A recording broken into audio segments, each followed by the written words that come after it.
En Centrafrique, le calendrier électoral est de nouveau remis en question. Plusieurs problématiques se posent. Les scrutins du référendum, puis des législatives et de la présidentielle doivent commencer le 4 octobre prochain, mais les listes des électeurs ne sont pas encore établies et les cartes ne sont pas distribuées. Les personnes avisées savaient déjà que les dates avancées sont intenables parce que la situation est toujours la même que celle que nous avions en février 2015, qui était la première date fixée pour les élections.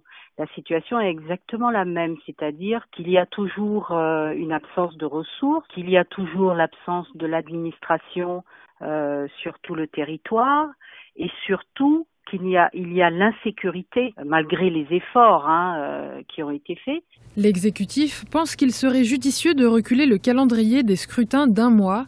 Mais pour certains candidats à la présidentielle, les stigmates des affrontements entre les communautés chrétiennes et musulmanes doivent être pensés avant de songer à fixer de nouvelles dates pour le processus de transition. Parce que ça ne sert à rien d'aller de manière désordonnée vers des scrutins.